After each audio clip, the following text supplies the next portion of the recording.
Nova Manhã. Conexão Brasília com Diego Amorim. E a dúvida que não quer calar, Diego Amorim, antes de você começar no seu assunto, choveu um pouco em Brasília, afinal, ou não choveu, hein?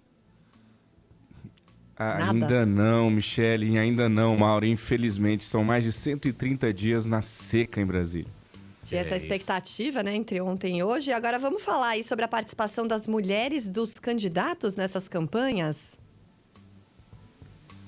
É isso, Michele. Assim, historicamente, a gente vê em cidades de interior, nas capitais também, as mulheres dos candidatos participando ali, eventualmente, de algum comício, subindo ao palco junto com o marido. Mas nesta eleição, talvez a gente tenha esta novidade de uma participação mais ativa das prováveis primeiras damas na campanha eleitoral. Para ficar só no foco da eleição presidencial, a gente tem o Jair Bolsonaro com a Michele, e a Michele está usando o espaço da campanha eleitoral. Estou com o chiado aqui bem forte, Josemar, no meu fone, me atrapalhando um pouco aqui, peço desculpa, um erro técnico aqui em Brasília. Isso, melhor. Aí a gente vai assim, desculpa ao nosso ouvinte, você, Mauro e Michele. Eu ia dizendo que a Michele Bolsonaro está ocupando um espaço na campanha do marido que é justamente para tentar fazer com que ele ganhe espaço junto ao eleitorado feminino, junto aos evangélicos, ela que é uma mulher evangélica, né, que se comunica muito melhor do que o marido. No caso da eleição do Lula, a gente vê a Janja também, atual esposa do ex-presidente Lula, muito ativa na campanha. Ela que, enquanto o Lula vai para o centro, trazendo o Alckmin para o seu vice, tentando ampliar o seu leque de eleitores para além da esquerda, a Janja se mantém com aquele perfil de militante de esquerda, que é o que ela sempre foi. Então isso também ajuda a balancear ali a candidatura do ex-presidente Lula. Aqui em Brasília, só para citar um exemplo, temos a candidatura do empresário Paulo Otávio, que é casado com a neta de JK, neta de Juscelino Kubitschek, então ela também está sendo muito usada na campanha dele. Enfim, são as mulheres não mais como coadjuvantes nessa campanha eleitoral, mas como ativos, digamos assim, para usar um termo do mercado financeiro, como peças importantes dentro desse tabuleiro para os marqueteiros utilizarem, né?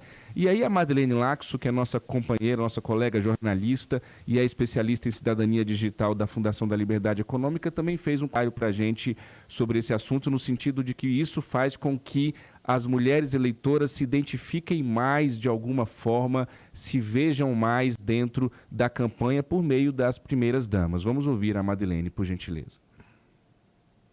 Olá, Diego Amorim, ouvintes da Nova Brasil FM. Um prazer estar aqui com vocês. E nós estamos na eleição em que o Brasil descobriu a primeira dama que fala. As primeiras damas estão tendo agora um papel que nunca tiveram antes, de protagonistas das campanhas eleitorais. Será que nós vamos ter uma Evita Peron brasileira? Surge meio com o trunfo Michele Bolsonaro, e depois nós vamos vendo as outras campanhas agregarem as mulheres também. A própria Janja, nos estados nós temos visto isso. A gente tem uma perda de conexão entre a linguagem falada pela militância e a linguagem falada pela mulher brasileira. Há um descompasso. A escritora Megan Dawn tem um livro falando sobre feminismo, em que ela fala sobre a quarta onda do feminismo, em que se diz que é feminista quem é, na verdade, uma caricatura disso, que fica falando em machismo estrutural, botando a culpa no patriarcado e, muito na prática, demonizando tudo aquilo o que é característica masculina. Isso invadiu a militância.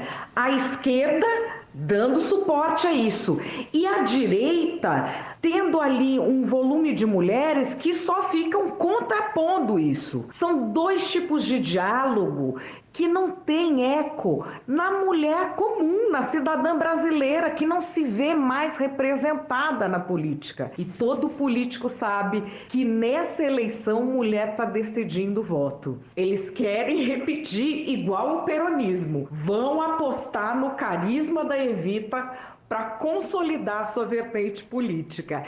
É isso, um abraço grande a todos vocês na Nova Brasil FM. Tá aí a opinião da Madeleine Laxo, que é jornalista e especialista em cidadania digital pela Fundação da Liberdade Econômica. Lembrando que o eleitorado feminino ele é maioria no Brasil, de fato as mulheres decidem a eleição, tem um peso significativo no resultado da eleição. E lembrando que além do protagonismo que a gente está vendo de uma maneira diferente nessa eleição das primeiras damas, nós temos 3 candidatas mulheres, a Simone Tebet do MDB, a Soraya Tronic da União Brasil e a Vera Lúcia do PSTU, que o Mauro me lembrou aqui um dia, eu tinha esquecido e agora não esqueci mais. São 3 mulheres, então, candidatas à presidência da República. Observar isso é muito interessante, Mauro Michele. Muito bem. E você está preparado para esse sábado, Diego Amorim, para o nosso debate com candidatos aos governos dos estados? Tudo pronto aqui em Brasília, tudo prontinho. A gente vai começar, igual em São Paulo, no Rio, a nossa cobertura especial 1 hora antes do horário do debate, amanhã, às 5h30 da tarde. Toda a nossa equipe da Nova Brasil mobilizada. Já temos a confirmação de 6 pré-candidatos, já são candidatos, já estamos na campanha.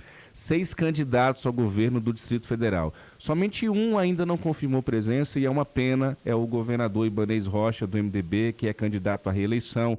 Ele lidera com folga as pesquisas até aqui. Há uma expectativa em torno dele da campanha ser concluída no primeiro turno já. E, infelizmente, o Ibanez Rocha ainda não confirmou presença. Vamos ver se ele e os aliados dele, ouvindo hoje agora esse comentário aqui, eles atendem a um apelo. É muito importante que o governador participe desse debate amanhã aqui em Brasília. De toda forma, estaremos lá a partir das 5h30, a nossa programação ao vivo, o debate em si de 6h30 às 8h30 e de 8h30 às 9h, toda a nossa equipe com cientistas políticos, comentaristas, fazendo toda a análise desse debate em parceria com ele aqui em Brasília, Mauro Michele. O Diego vai estar fazendo perguntas aos candidatos. Quem que vai mediar em Brasília, Diego? Vai ser o jornalista Felipe Malta, do SBT, que é presidente local do SBT aqui em Brasília, é um competentíssimo jornalista, vai mediar. Estaremos e mais 2 repórteres do SBT fazendo as perguntas, então, aos 6 ou 7 candidatos ao governo do Distrito Federal.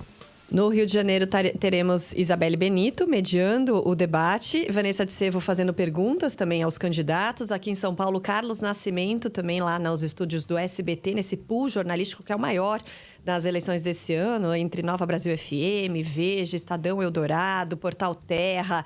No debate presidencial também entra a CNN nesse pool. E eu também estarei lá no estúdio fazendo perguntas e toda a nossa equipe a postos, como bem disse o Diego. Obrigada, Diego. Boa sorte para nós aí, para os eleitores também, que eles tenham debates de alto nível nesse fim de semana. E a gente fala na segunda-feira. Obrigado, gente. Um ótimo fim de semana. Tchau, tchau. Valeu. Obrigado, Diego.